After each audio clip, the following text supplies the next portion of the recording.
Hadirin kami mohon untuk berdiri. Ladies and gentlemen, please rise. Presiden Republik Indonesia tiba di tempat acara. His Excellency, the President of the Republic of Indonesia, has arrived at Mangupura Hall.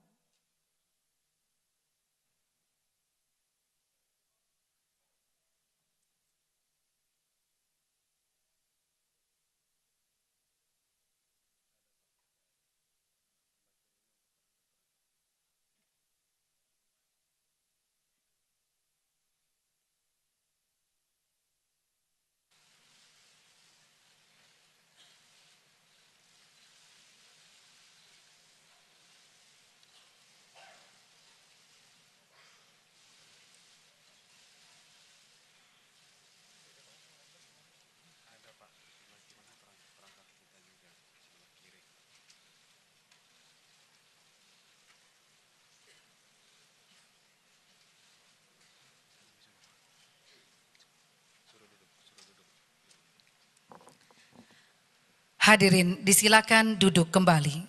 Ladies and gentlemen, please be seated. Selamat datang di Mangupura Hall pada acara Bali Fintech Agenda. Welcome to the Mangupura Hall, to the Bali Fintech Agenda. This is a joint event between IMF, the World Bank Group, and the Government of Indonesia. Mengawali acara, kata pengantar Gubernur Bank Indonesia. May I kindly invite the Governor of Bank Indonesia, His Excellency Mr. Peri Warjio, to introduce His Excellency, the President of the Republic of Indonesia.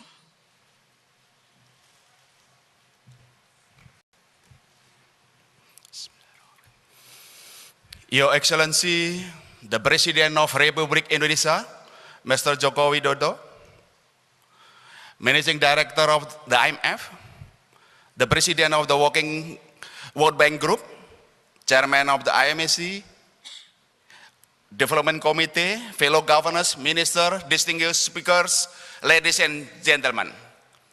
A very good afternoon to all of you. It is an honor for me to welcome you to this joint IMF World Bank prestigious seminar on the Bali Fintech Agenda. And today we will discussing the 12 key elements of fintech development that policymakers and international community may consider.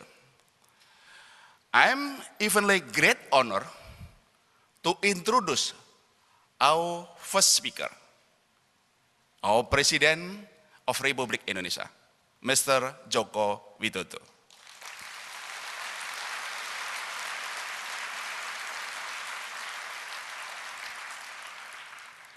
His commitment to the reform is unquestionable, lifting the ease of doing business, revamping the investment climate, accelerating development in infrastructure with the scale and the speed that never seen before in these countries.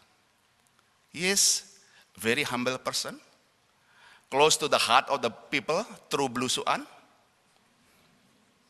man of action, kerja, kerja, kerja. But his vision on the digital economy and finance is far-reaching. How can Indonesia and the whole world can embrace digital economy and finance to develop the economy, to strengthen financial inclusion, to lift up SME development for the benefit of welfare of the people.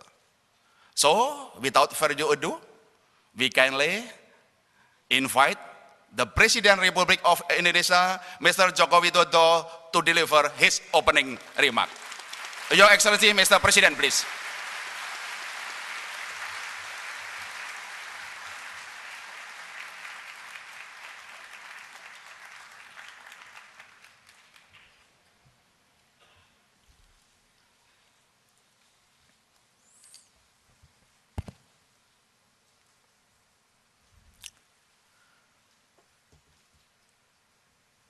Assalamualaikum warahmatullahi wabarakatuh. Honorable Managing Director of the IMF, Madam Christine Lagarde, Honorable President of the World Bank Group, Mr. Jim Yong Kim, Honorable Head of Government, Ministers, Ambassadors, and senior officials, Honorable CEOs and executives, distinguished guests, ladies and gentlemen, good afternoon. As the many fintech and digital economy innovation continue to sweep the world, I would like to remind us of the regulatory principles which made the modern internet a global and transformational success almost exactly 25 years ago.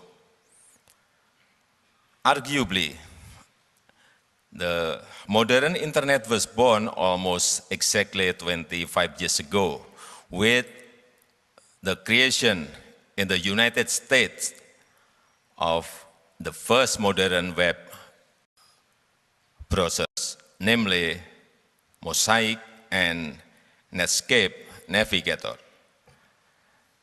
This began the era of the first internet boom with companies such as AOL and Yahoo.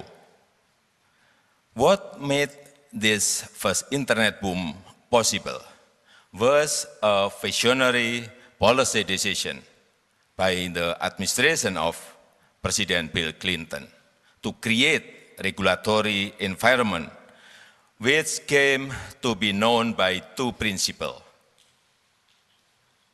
light touch and safe harbor.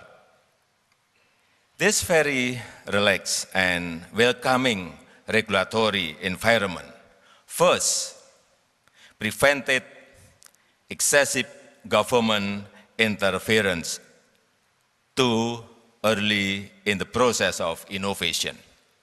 Second, gave innovators the confidence to experiment without having to fear civil or criminal liability if their experiment fail.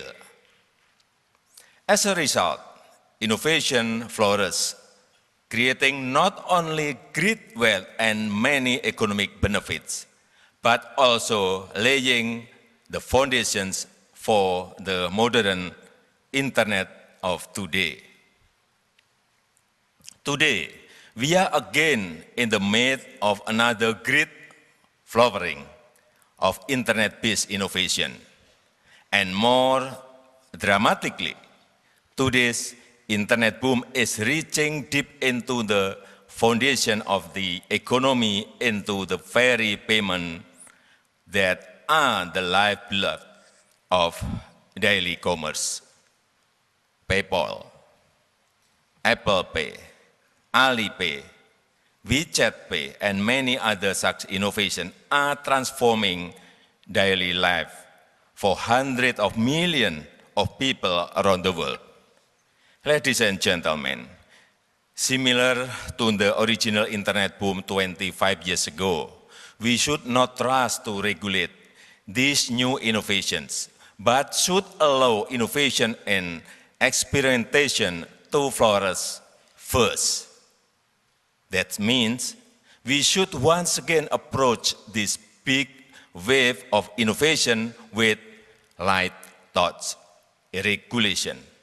And we should provide safe harbor to those inventors and entrepreneurs who are bringing radical new tools to society. Innovation comes from experimentation, and many or even most experiments fail. That is the nature of experiment. To punish failure is to discourage experiments and without experiment, there simply cannot be innovation. Therefore, it would be contradictory to talk about wanting innovation, but then to punish failure excessively. Ladies and gentlemen, while many of our principles still apply clearly, today's internet penetration is vastly greater than it was 25 years ago. During the last 25 years, internet bandwidth has become hundreds of times larger and faster, enabling richer applications and faster spread across larger populations. Today, things go viral. What does this mean? It means that excessively restrictive and protectionist regulation within any of our national borders will probably only serve to push our consumers toward the unregulated areas of the internet. In many cases, we will end up pushing our citizens offshore, where they are even farther away from our regulatory reach. What we as national regulators would achieve if we regulate too restrictively, or if we try to move toward a closed system inside our national borders, is merely to drive economic actively farther away into cyberspace, where not only we cannot regulate it, most likely we will not even know it is happening until it is too late. Therefore, I believe that openness to global standard and global platform, in addition to light thought and safe harbor, are not only desirable policy, but merely realistic policy. In Indonesia, we have to admit that we still have much work to do to socialize these realities and the pragmatic need for openness and light thoughts to our own bureaucracy. But I hope that we can all help each other to promote openness to global standard and global platform. Thank you very much. Bapak Presiden, kami mohon untuk tetap berada di atas panggung. Acara selanjutnya adalah sesi foto bersama. We invite all the panelists to come to the stage for a photo session.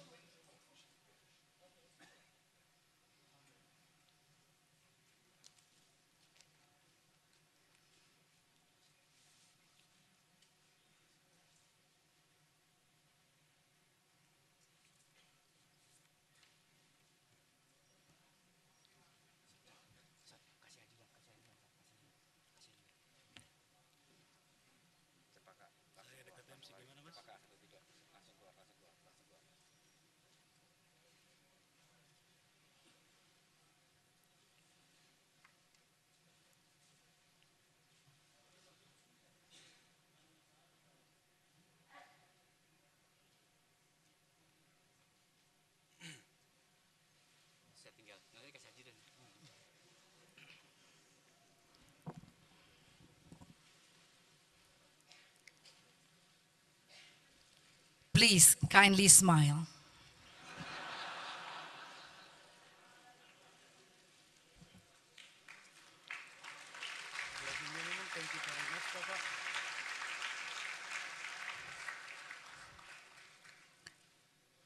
Terima kasih. Thank you. Thank you very much. Secara khusus kami ucapkan terima kasih kepada Presiden Republik Indonesia. Hadirin kami mohon untuk berdiri. Ladies and gentlemen, please rise.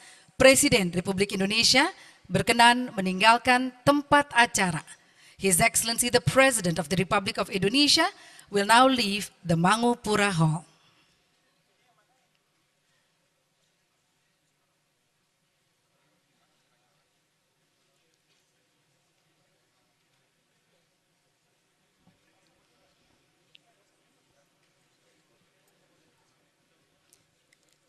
Ladies and gentlemen, please be seated. Hadirin disilahkan duduk kembali, acara kita lanjutkan kembali.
It's a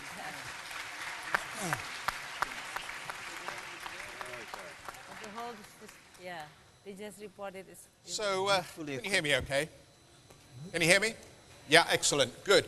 So, distinguished guests, ladies and gentlemen, thank you so much for being part of this event, and a warm welcome to all our panelists here. What a terrific panel. I would pay money to have the opportunity to have each of these people on my CNBC program every morning. That would be wonderful. My name is Jeff Cutmore. I am a CNBC anchor. I present a program called Squawk Box based out of London, and hopefully you've all seen it, and hopefully you'll watch it on the new CNBC Indonesia. Now I've satisfied my boss. Let's move on and talk about the panel. So we're here to talk about fintech, and I just want to make a couple of comments, and then let's get into the conversation, because you want to hear from our panelists and not me. And my comments would be this. Fintech at the moment is disruptive, chaotic, and uncomfortable. At its most crass, it represents a cryptocurrency ICO that has been launched to fund the ego of someone who then wants to go and invest it elsewhere, or perhaps just buy themselves the latest Learjet. At its most simple, and I think this is the point to remember, at the end of the day, what is fintech? Fintech is only about the introduction of technology to improve or create new services that make people's lives easier. So bear that in mind as we think about the uncomfortable change that is being foisted upon the legacy banking system, the current financial architecture of the world, and of course governments that are having to react very quickly. So that's my piece over and done with. Let's move on. And I want to say thank you so much again to our panelists, and just give a very quick name check, because this event is being broadcast live in part on CNBC. So just a warning, be aware that you may be taken in a cutaway shot at some point. What was it the moderator said? Smile if you're on camera. Sri Malyani Indrawati, thank you so much for being with us.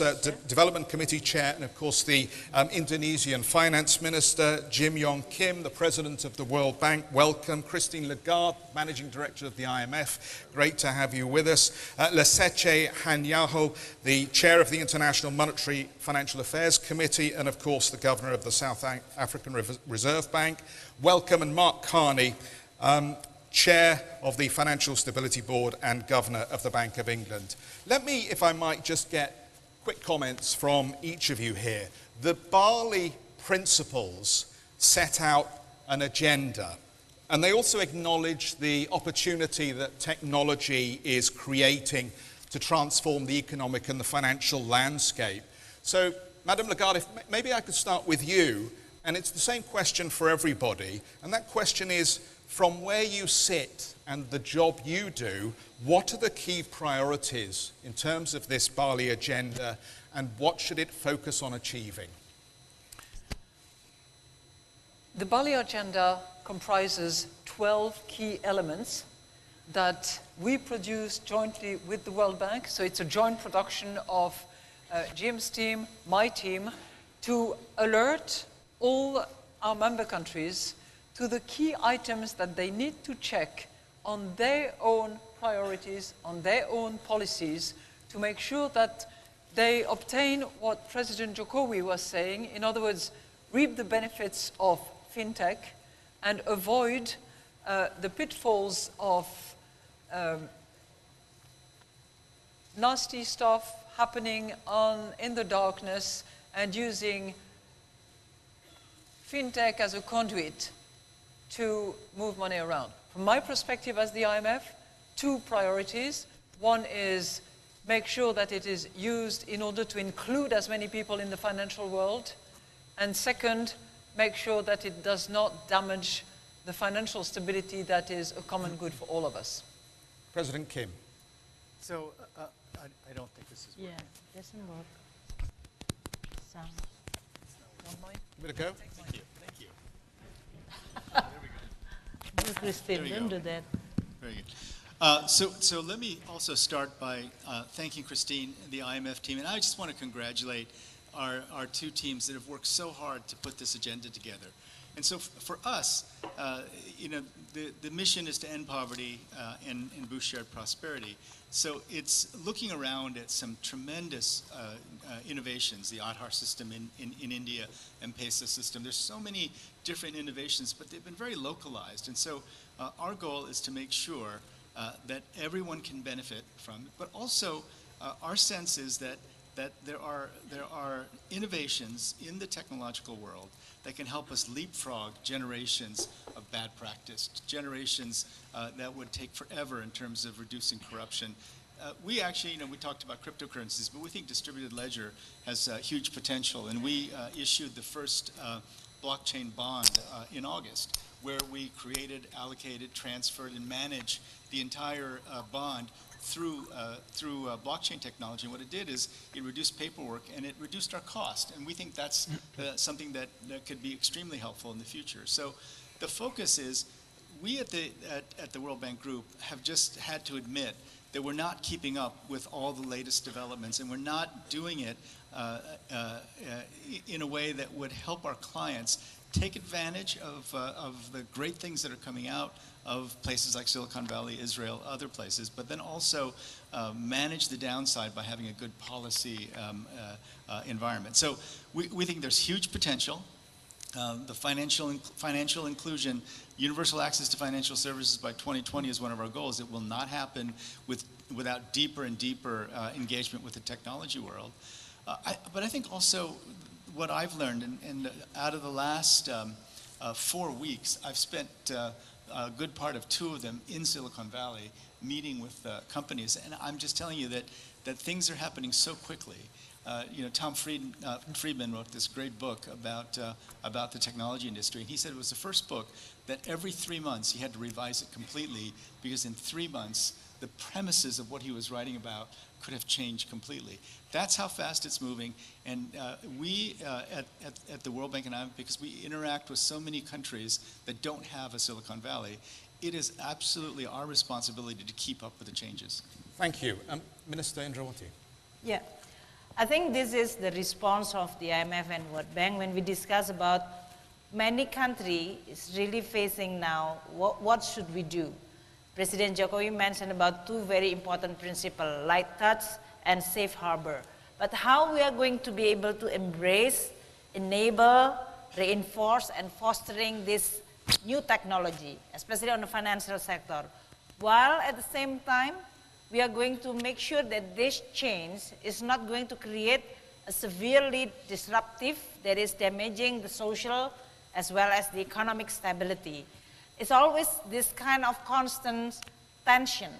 So for us, IMF and World Bank coming with this Bali principle is going to help many countries to have at least an idea about what is the policy framework that we as a country will be able to prepare and be more optimistic, seeing a technological change not as a threat but as an opportunity to move forward.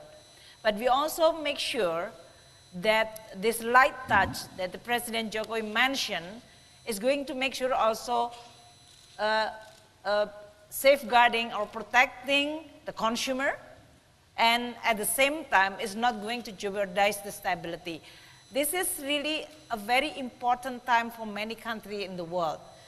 Indonesia at this moment, we are receiving potential investors coming to Indonesia, whether they are in the form of Google, Amazon, or any other Alibaba, and the blur between the financial institution and system with the payment system, with the technology which is service-based is becoming very, very unclear. So this is going to create quite a lot. Is this still in the real sector activity or this has become a financial sector, and what kind of regulation that we really need to provide? Not to mention what kind of taxation and data protection that we have to actually formulate in order for us to be able to, on the one hand, creating a light touch, just like President Jokowi mentioned, but on the other hand, we are going to be able to make sure that this is going to be good and have a positive impact to the economy. And this is going to be one of what like to see institutions like IMF, World Bank, other institutions, other players, collaborate with private sector to be able to actually guide in this very fast-moving environment. Thank you. Governor Hanyaho.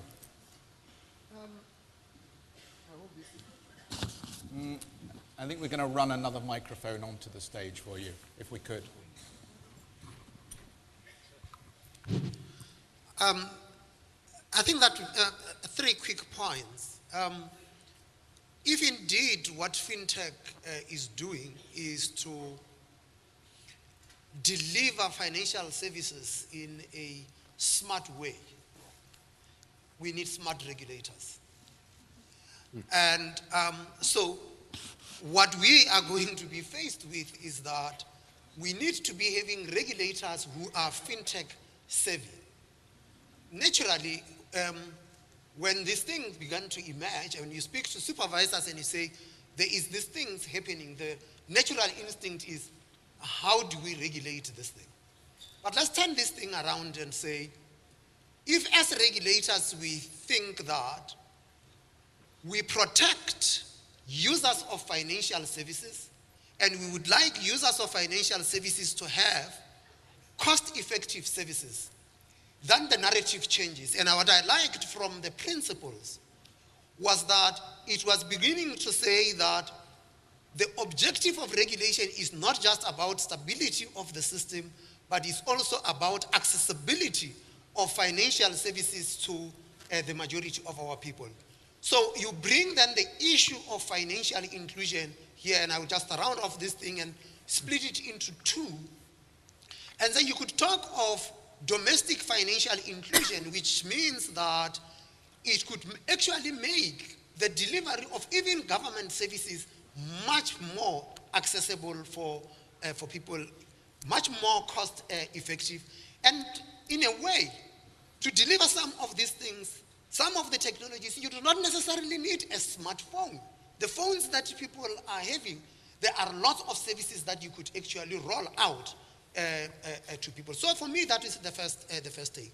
The second and the last one has to do with the costs that people face in remitting money across borders. And I think that for me, when I looked at the innovations in this space, I asked myself a question: how would you bring down the cost of cross-border remittances?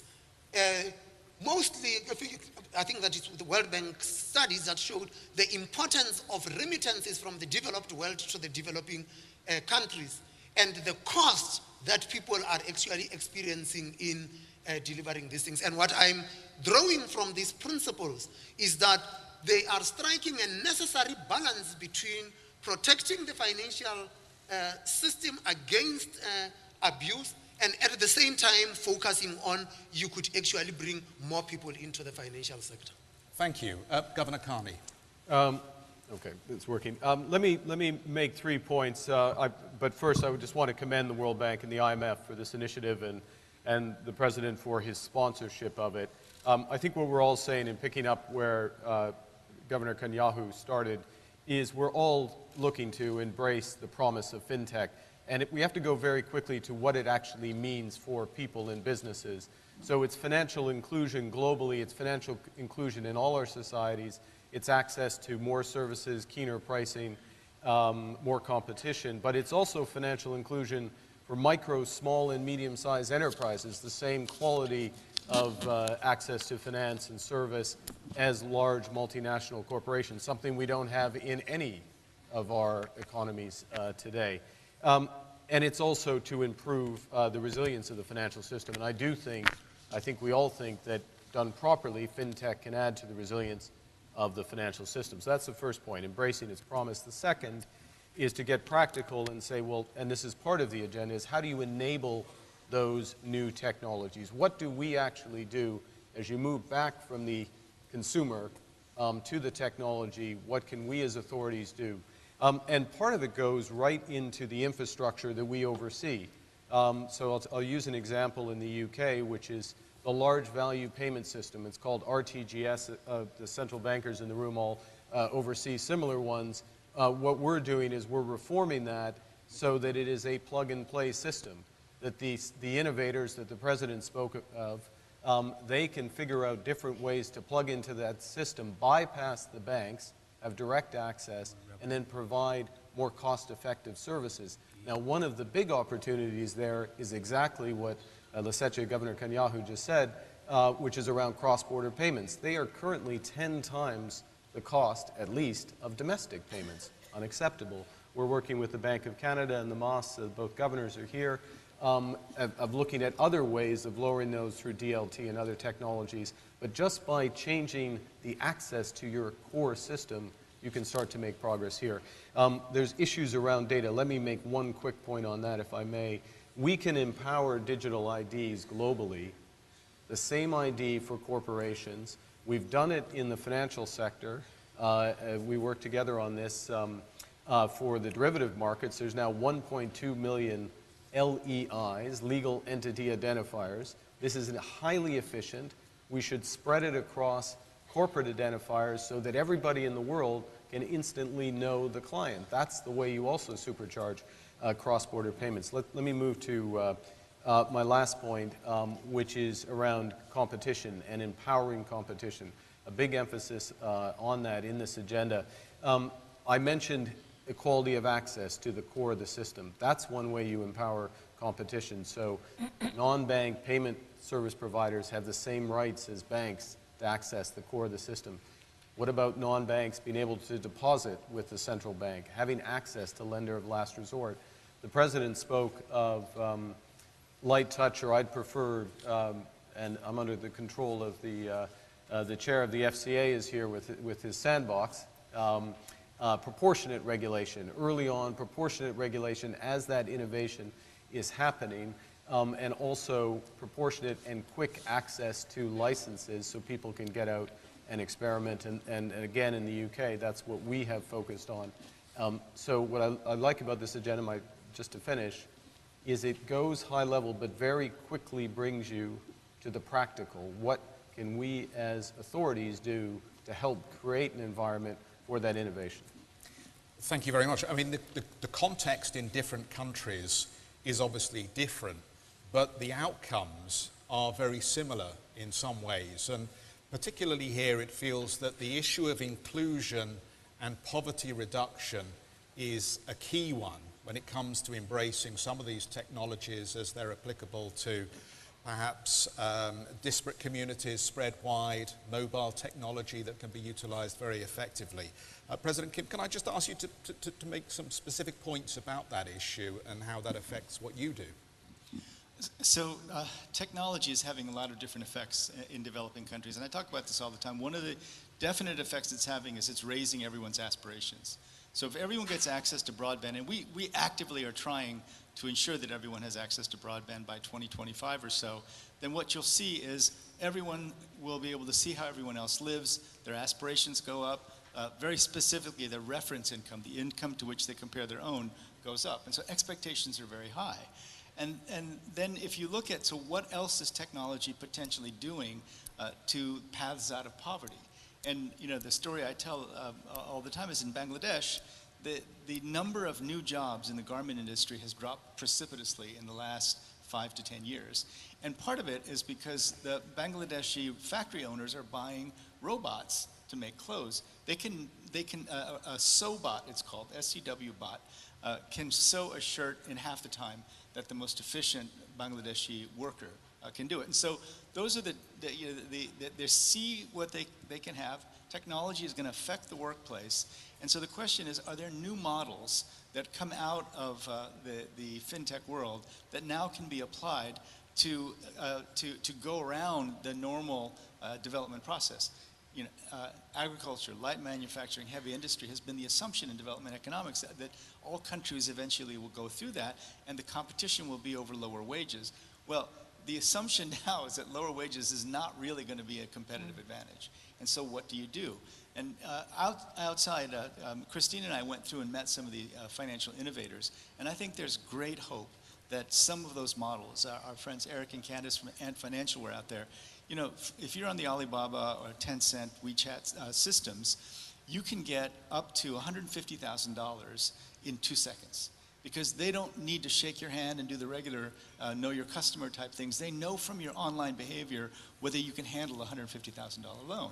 And so if you get immediate access to $150,000, and then they give you access to markets, marketing, you can do your accounting online if you're part of the Alibaba network. If you get access to all those things and can start a new business, that may very well be a potential path for countries that are not going to be able to attract the garment industry, are not going to be able to attract heavy industry. So it's not just that it's important, it is actually partly causing the problem, higher aspirations, fewer jobs, but we feel that there are great new innovations that could give us a completely different approach to how you grow an economy and how you create jobs. Okay, thank you. I just want to come back to some of the issues, Governor Carney, that you raised about regulation and about financial stability. Let's put this event in context. We've seen a difficult period for many emerging economies. The fear is one of liquidity flowing away from markets. In a way, the challenge that fintech brings is it takes liquidity away from the existing legacy banking system, a banking system that's been built over decades and has robust structures and has been tested by many financial crises. Is it a good idea to allow cherry picking by fintech businesses of profitable segments of banks, and then that liquidity to melt away from institutions that need to remain robust when conditions are tough? Isn't it a good idea, therefore, to slow the pace of innovation and hold back some of those businesses that may be running too quickly? I could rephrase your question and say, is it a good idea to protect the banks from serving their customers better? That's what we're talking about. We're talking about innovators serving customers better. Look, I'll go back to the UK. One half of small, medium-sized enterprises in the UK, one half, only rely on internal finance and only intend to rely on internal finance, in part because of the hassle and cost of accessing the banking system. Now, that's not taking liquidity away. It's providing new liquidity to those. And some of the things Jim just spoke of, those types of models, perhaps by different providers, but those types of models are the ones that will reach small, medium-sized enterprises, micro enterprises. The other thing I'd say is we as authorities have a responsibility to make sure that the banking system is ready for these changes. And last year, we ran a stress test. We ran 2 stress tests. One was more highly publicized, but the other related to exactly what you're asking, which was the stress was, how will you look in 5 years' time in a world where customer acquisition costs have dramatically changed, where you have intense competition from fintechs, where the value chain of banking is being disaggregated, and that was the essay question. It was a little surprising to us that we as the regulator had to put that essay question to the boards, but it's their job to think it through, and it's our responsibility to ensure that the innovations can happen in a responsible way, in a sustainable way, but I don't think you'll find anybody who is looking to protect the incumbent from innovation that's serving the clients better. Thank you. Let me ask you a question specifically then about the emerging market context, because where you have countries where there is some sizable ownership of banks by the government, like the UK, for example, at times recently, should you run at a different pace or manage the situation differently? Minister, can I ask you to respond? Well, but this is exactly your question, is the classical problem that faced by many policymakers, in which you are going to have an innovation technology that will disrupt the old business model, that maybe they are going to promise something positive, for example, like the penetration, low transaction costs, then financial inclusion, with the old business model, which is still heavy in overhead costs. So the question in this case is always what should we do as a policy maker? This is regardless whether this bank owned by the government or not, but this is just how this transformation could actually have the maximum benefit for the economy and the people with the minimum, as much as possible, the transition cost. The dynamic is always like this. The existing business model, in this case the banking, will argue that, well, we have to comply with so many prudential regulations, safeguard, and all those things. And then this is totally new business model, which is not having the same level playing field. So the first question in this is always, do we have a level playing field? That is allowing this competition, Mark mentioned competition, to be fair. And of course, this can be used in framing by the level of competition, or even level of competition can be used to protect the existing business model and stifling new innovation. So for government in this case, I think if you hear from President, you ask me as a DC chair or as a finance minister of Indonesia. If you ask me as the second role, President Jokowi has already mentioned that he really want to embrace, he want to really like reinforce this change. He even want to use this technological change to pressure the existing business, even though this is state-owned, to be more open and competitive, because he doesn't believe that protection and close policy is going to good to serve not only the people of Indonesia, but also our own business in this case. This is just creating a totally excessive fat or rent-seeking even in this case. So for Indonesia, we have the leadership like President Jokowi is actually very, very clear in terms of direction. So leadership is important, and that is the direction that we have. Now, the next question is, what kind of transformation? What we could do is, of course, for the existing business model like banking, can they do the innovation just like as agile and as innovative? They are going to finance the championship, innovation. It could be that some of them will come up with a totally different idea, and that's good. But maybe not all of them is going to survive. But on the other hand, the new business model, like in Indonesia, we have Gojek, which is going to become a GoPay. They definitely want to become a payment system in itself. They are closed circle.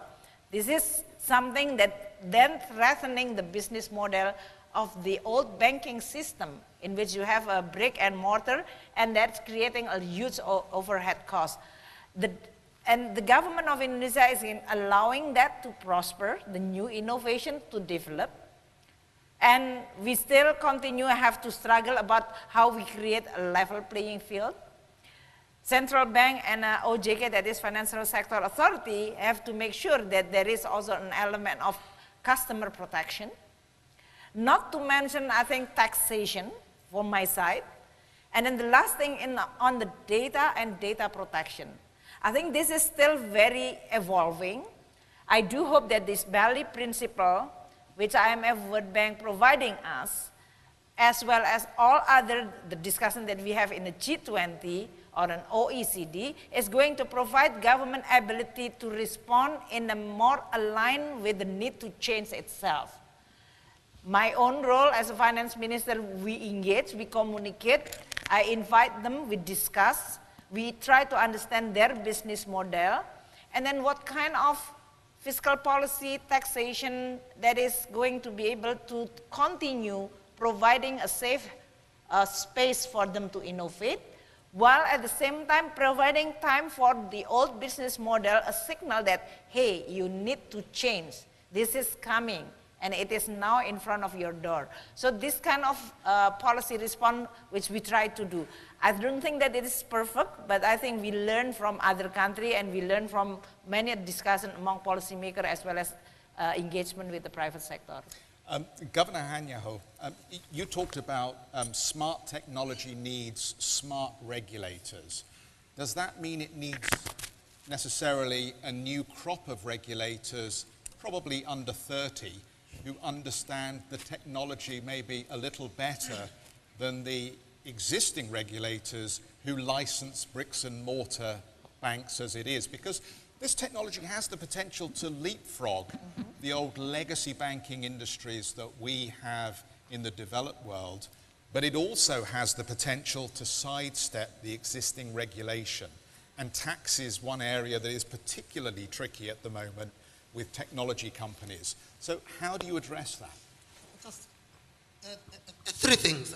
I want to start where Mark ended about these new tech regulators might be draining liquidity from the existing system, and I agree with what he had said. But the fact that the companies are attracted into that space must be telling you that the profit margins are good, because then otherwise these companies wouldn't have been attracted there. So we might be having a competition issue here, so they must come in. Yes, we need smart regulators. I had found myself having to recruit into the regulatory space IT professionals, and traditionally, where do we recruit regulators? Amongst lawyers and accountants. And what you actually need to be having are people who understand data science, people who understand technology. Recently, we licensed 2 banks in South Africa. None of those banks are going to open a single branch in the country. All their platforms are based on mobile technology. One of the banks actually calls itself Bank Zero, and the idea is that they will have 0 branches and they are going to have 0 fees. There are lots of other things hidden in there, but the truth of the matter is that they will make services, financial services available. And our political leaders, they always mean well. They would like to see branches of banks everywhere, in the villages, in the shopping centers, and so forth. That is not the future of banking. So The banks that we have recently licensed, none of them are opening branches. They are all based on smart technology. That means that central banks in the regulatory space, you need to be bringing people who would be able to oversee the cyber resilience of the banking system. So it is a completely different space. Does it mean that the existing regulators are useless? Definitely not. There is still a big chunk of the banking system to regulate. Do we have to recruit younger regulators? Of course, that is how the systems continue to renew themselves, by constantly bringing in young people. You have got to keep them busy because they get bored very quickly, and if you don't keep them busy, they leave the regulatory system. But can I jump to that? Very because briefly. like a finance minister in Indonesia, 60% more of my staff is now millennial. So if you talk about all the regulators now, they are actually at the same age with the one which is outside there. So it's really how we are going to make sure that this young generation policymaker is not going to be like formed or shaped in a way that is an old model, but they are becoming more engaged with the community or the same generation that they have to serve.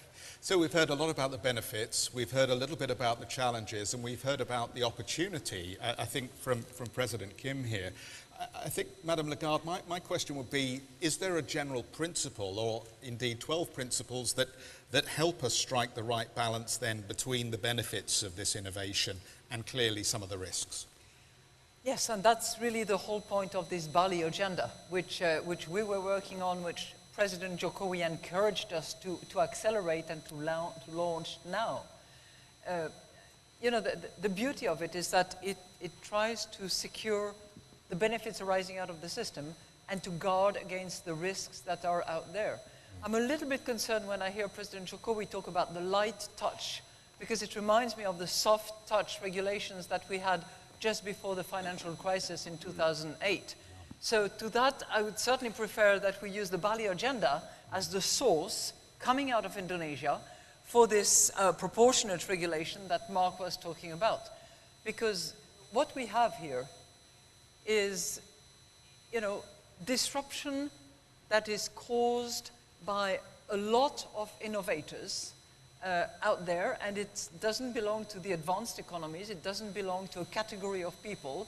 When you go and visit Indonesia, you meet lots of disruptors who actually master a lot of fintech principles that they deploy, where they manage to get lenders and borrowers together, where they use distributed ledger technology to accelerate payments. So it happens in many other countries as well, including in the sub-Saharan African countries. So that disruption caused by those multiple innovators all around, which are disturbing the rent seekers. I think Sri Mulyani is she's completely right.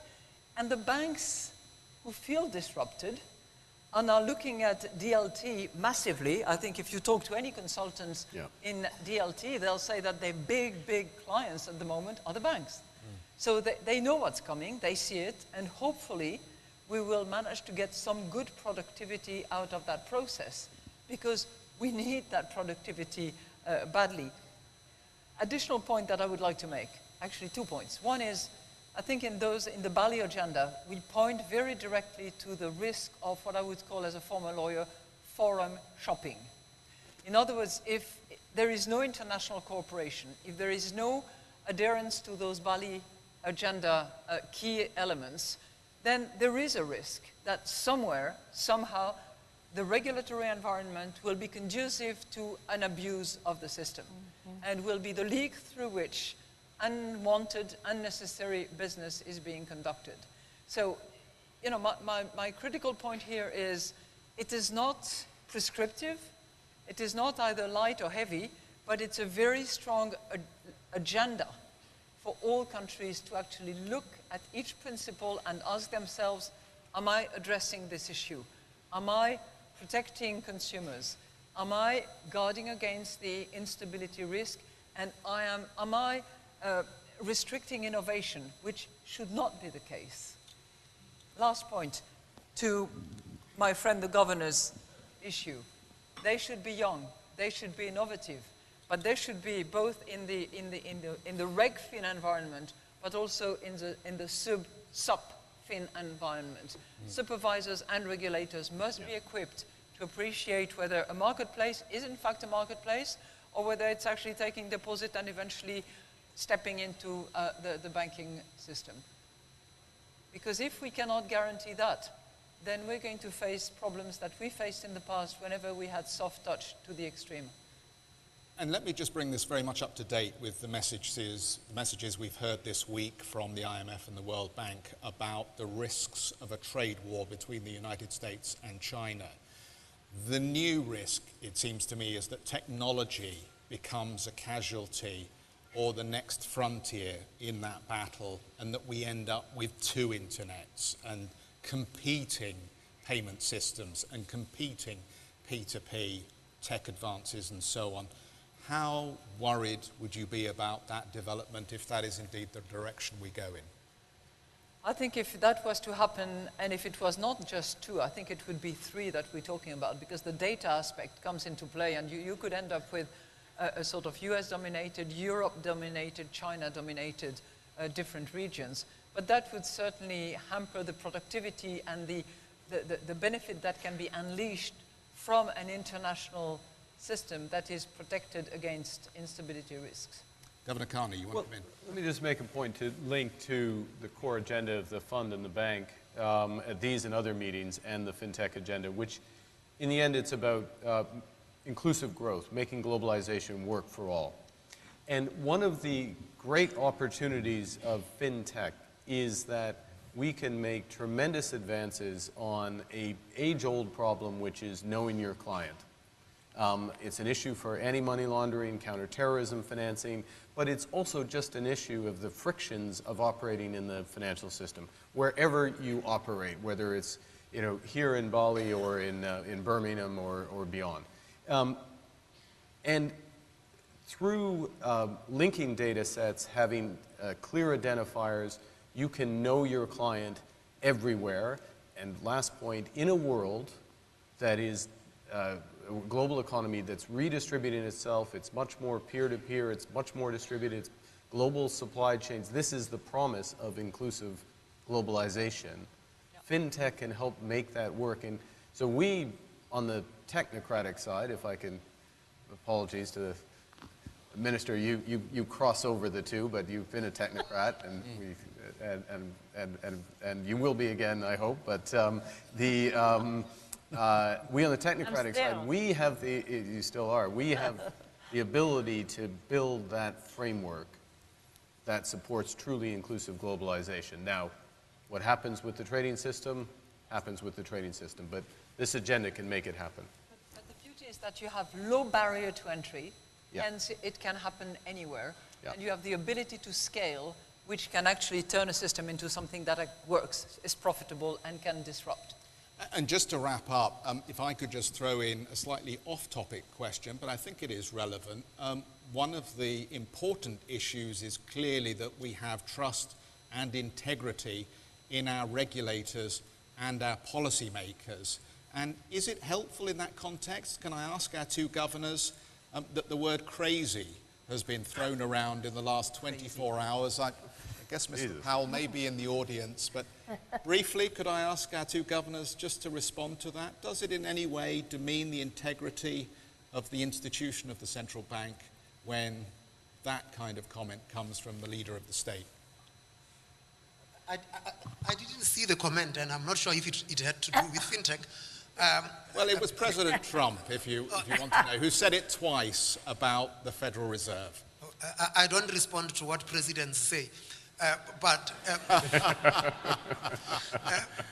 let me just make the point that if we are to advance this agenda, regulators need to be given the space to act independently without a continuous political interference. We need to be given that space.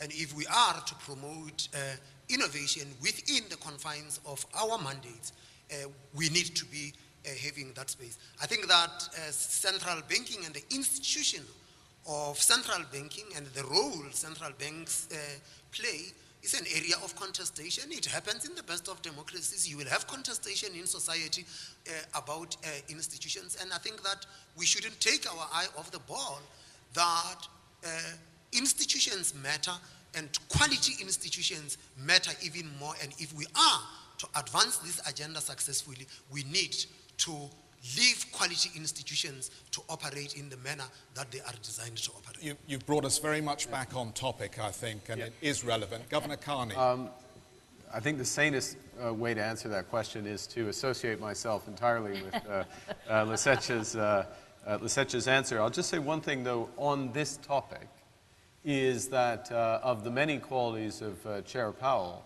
is he's an individual who really understands the plumbing of the U.S. and global financial systems. And one example is the reforms that are going underway on LIBOR, for which he's one of the main sponsors.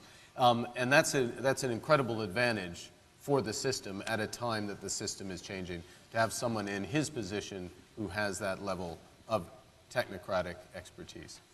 So to take it in a bit of a different direction, you know, I was growing up at a time when young people used to say, never trust anyone over 30, right?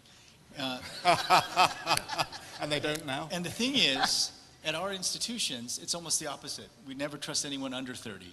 And we're not institutions that are good at having lots of young people running around doing new things. Okay, Christine's shaking her head, so I'll say, for the bank, yes. Right? It takes a long time to rise up the rates of the bank. So I think, to our great credit, though, what we're doing with the Bali Fintech agenda is inviting disruption of our own institutions. And you know, I hope that everyone knows this is something that's going to keep going forward. I mean, we have to do this every time. The 12 principles are such a great start. But what we must do is continue to share with each other all the things that are happening. I was just in Silicon Valley with the founder of Stripe, one of the organizations that we saw out there. And he spoke so fast, and I knew his mind was working even faster than he was speaking. But he went from an MIT dropout to running a $20 billion company in a very short period of time. And what they're doing is moving just so quickly that what we promise, and what we promise our clients, is that we will be very open to being continuously disrupted by what's happening out there, and then trying to understand what's happening so that we can be an honest broker between clients, and for us, some of them are the poorest countries in the world, but then also this new world, which holds so much promise, but which also could be devastating if not introduced in a way that's truly focused on making sure that the system works for everybody. You know, Patrick Collison was his name, the founder of Stripe. Yep. There was nothing he wanted more than to see his technology help lift people out of poverty. But he didn't walk into the world knowing how to do that, and we don't walk into the world knowing how he created his technology. So that conversation, which we're going to host through this Bali Fintech agenda that will continue to go, I think is the most important one we can have. Yeah.